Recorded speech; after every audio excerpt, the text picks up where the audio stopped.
8 meses após o fim de uma guerra devastadora, o Irã apresenta duas faces em uma batalha campal pela sobrevivência.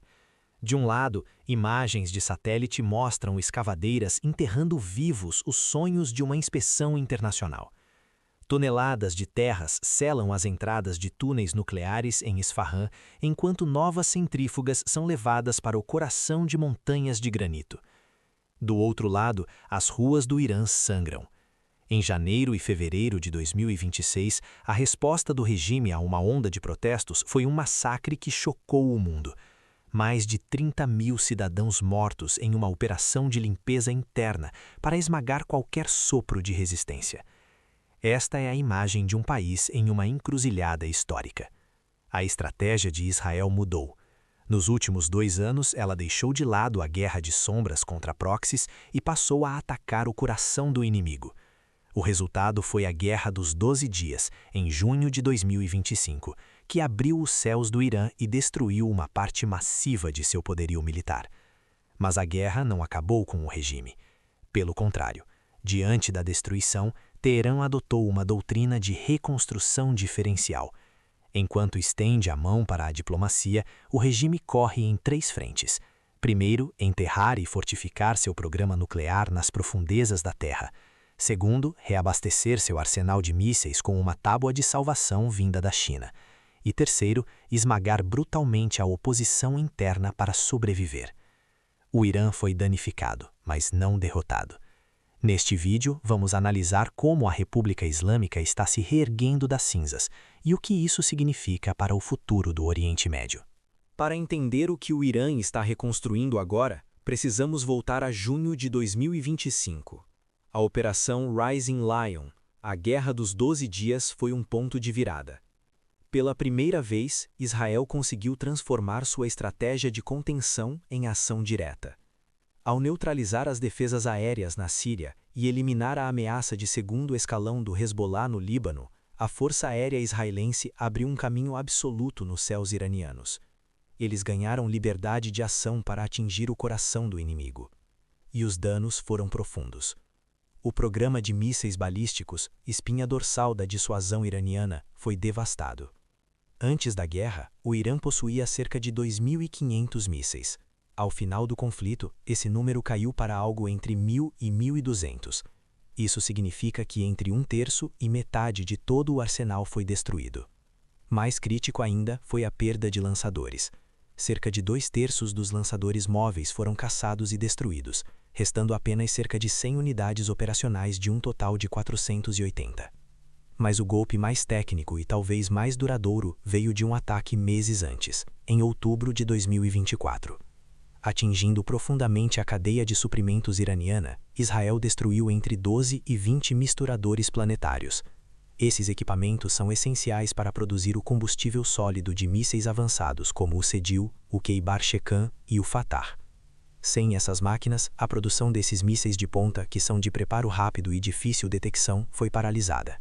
O Irã foi forçado a regredir, dependendo novamente de mísseis de combustível líquido, que levam horas para serem abastecidos e são extremamente vulneráveis a ataques preventivos. E o coração do programa nuclear. Atingido, mas não extinto. A inteligência israelense estima que o atraso no programa seja de vários anos. No entanto, o conhecimento científico dos técnicos iranianos não pode ser bombardeado. E o material físsil? Antes da guerra, o Irã possuía cerca de 400 quilos de urânio enriquecido a 60%, um passo técnico curto dos 90% necessários para uma bomba. Este estoque estava em Fordow, Natanz e Esfahan. Após os bombardeios, a IEA não consegue confirmar se ele foi removido ou se está soterrado sob os escombros dessas instalações. O conhecimento está intacto, e o material, perdido ou não, representa um fantasma que assombra a comunidade internacional. O ataque de junho de 2025 foi um sucesso tático inegável. Mas a semente para a ressurreição já estava plantada na doutrina iraniana, transformar a destruição em um catalisador estratégico. Como o documento do Centro Alma resume de forma precisa, o Irã foi danificado, mas não derrotado. A questão que fica é: como um país sob sanções, com sua infraestrutura em ruínas, planeja se reerguer? É o que veremos no próximo bloco.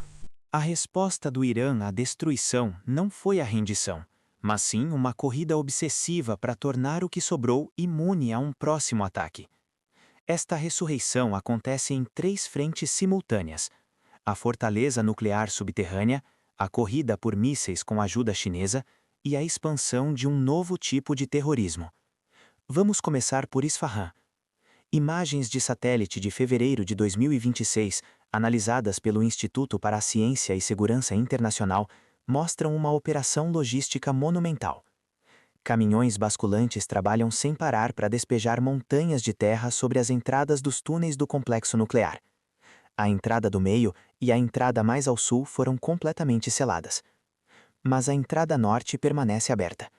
No entanto, ela foi reforçada com barreiras protetoras graduadas, chamadas de chicanes antimísseis, projetadas para bloquear a penetração direta de mísseis de cruzeiro. Por que manter uma entrada aberta? A avaliação é que o Irã está usando essa abertura ativa para transferir para o interior da montanha centrífugas e equipamentos sensíveis resgatados de outros locais destruídos. O objetivo é claro: estabelecer linhas de produção e montagem protegidas nas profundezas. E na superfície, a camuflagem continua. Sobre a estrutura de aço que sobreviveu aos bombardeios em Isfahan, um novo telhado foi construído entre dezembro e janeiro.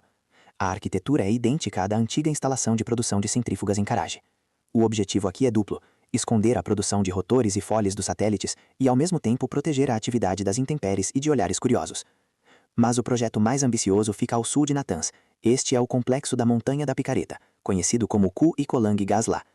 Escavado a uma profundidade estimada entre 80 e 100 metros em rocha de granito duro, o objetivo é claro: criar uma instalação imune à GB-157, a bomba anti-bunker americana capaz de penetrar dezenas de metros de concreto armado. As paredes de segurança já estão concluídas, e tudo indica que o local abrigará a próxima geração de milhares de centrífugos avançadas. E como se isso não bastasse, no local de Parchin, na instalação Taligan 2, que já serviu ao antigo programa de armas nucleares, o Projeto Ahmad, a construção de uma infraestrutura de concreto subterrânea foi concluída em novembro de 2025. Esta estrutura foi projetada para conter uma câmara de explosão, um equipamento essencial para realizar experimentos com altos explosivos. Esse é o passo fundamental para desenvolver os mecanismos de detonação de um dispositivo nuclear. O recado é assustador: o programa não só sobreviveu, como está sendo aperfeiçoado para ser indestrutível. De nada adianta ter uma fortaleza nuclear se não houver como defendê-la ou atacar seus inimigos. E é aí que o programa de mísseis entra. O gargalo, como vimos, são os misturadores planetários destruídos. Sem eles, o Irã não consegue produzir os mísseis de combustível sólido que são o seu estado da arte. A solução para esta crise tem um nome: China. Pequim se tornou o fornecedor quase exclusivo para as necessidades de rearmamento iraniano. Relatos da imprensa internacional indicam que Teherã está desviando vastos recursos para importar não apenas as máquinas, mas também os produtos químicos para a produção de combustível. Um exemplo gritante: antes mesmo da Guerra de Junho, navios de carga iranianos foram documentados descarregando percolato de sódio no porto de Bandar Abbas. Por que isso é importante? O percolato de sódio é uma substância química que contorna os mecanismos de monitoramento existentes para o perclorato de amônio, um composto controlado. E a quantidade descarregada? Suficiente para produzir combustível para cerca de 800 novos mísseis balísticos. Os Estados Unidos não estão parados. Em dezembro de 2025, forças especiais americanas realizaram uma operação ousada no coração do Oceano Índico. Invadiram um navio mercante que fazia o trajeto da China para o Irã e confiscaram uma carga militar destinada à Guarda Revolucionária. O objetivo da operação era claro: impedir a reposição dos misturadores destruídos. É uma corrida contra o tempo. Enquanto isso, no fronte diplomático, o Irã tenta ganhar tempo para rearmar. As exigências de Israel para qualquer acordo são duras: fim do enriquecimento, remoção do material fissionável e limitação dos mísseis a um alcance máximo de 300 quilômetros. O objetivo iraniano, declarado, é reconstruir seu estoque e chegar novamente à marca de 2.000 mísseis. Com o Hezbollah e o Hamas severamente enfraquecidos e sem capacidade de oferecer uma dissuasão estratégica contra Israel, o Irã precisou inovar no campo do terror. O foco operacional se deslocou para o Iêmen, Iraque e, de forma mais sinistra, para as redes internacionais de terror da Força Quds. Conheça a Unidade 11.000 da Força Quds. Comandada por um general conhecido apenas como Sardar Amar, a unidade opera sob comando direto de Ismail Qaani. A especialidade dela? Atacar alvos judaicos e israelenses ao redor do mundo. Mas com um novo método. Sabendo que seus agentes são monitorados, a unidade adotou a doutrina do Fire and Forget, atire e esqueça. Como funciona? Os operadores recrutam criminosos e mercenários locais, que muitas vezes nem sabem quem são seus reais contratantes. Em Berlim, um cidadão com dupla cidadania dinamarquesa-afegã foi ativado para coletar inteligência sobre sinagogas após uma visita secreta a Teherã. No México, um plano para assassinar a embaixadora israelense, Einat Kranzneger, foi meticulosamente planejado por meses, até ser frustrado. Para sustentar esta rede e sua reconstrução militar, o Irã conta com um guarda-chuva poderoso, a aliança revisionista conhecida pela sigla CRINC, China, Rússia, Irã e Coreia do Norte. A China é a principal tábua de salvação, comprando cerca de 90% de todo o petróleo iraniano exportado, que em 2025 atingiu uma média de 1.380.000 barris por dia. Isso injeta bilhões de dólares anuais nos cofres da Guarda Revolucionária. Em troca, a Rússia recebe tecnologia. Na zona industrial de Alabuga, no Tartaristão, o Irã estabeleceu uma linha de produção em massa dos drones Shahed-136, conhecidos na Rússia como Geran-2.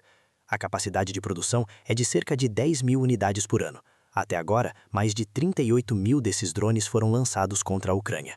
E o pagamento para o Irã? De acordo com documentos vazados da Rostec, a Rússia deve fornecer 48 caças Su-35, de geração 4++, que modernizariam dramaticamente a defesa aérea iraniana. Além disso, a Rostec, estatal nuclear russa, assinou um mega-contrato de 25 bilhões de dólares para construir 4 novos reatores nucleares no Irã, uma camada extra de proteção, já que atacar instalações nucleares civis é uma linha vermelha internacional. Mas há uma rachadura neste edifício de poder. Enquanto bilhões são desviados para mísseis e repressão, o país afunda. A inflação disparou para 60%. A rede elétrica colapsa, causando apagões programados que paralisam até as comunicações e a internet. Cerca de 80% das farmácias do país estão à beira da falência devido à desvalorização da moeda e à falta de remédios importados. A frustração e o desespero da população transbordaram em janeiro e fevereiro de 2026. Uma revolta popular generalizada varreu o país, ameaçando a sobrevivência do regime. A resposta da liderança foi a mais brutal já vista. Segundo vários relatos, nos dias 8 e 9 de janeiro, as forças de segurança e a Guarda Revolucionária realizaram um massacre em massa. Mais de 30.000 cidadãos iranianos foram mortos, em uma tentativa desesperada de esmagar o espírito de resistência.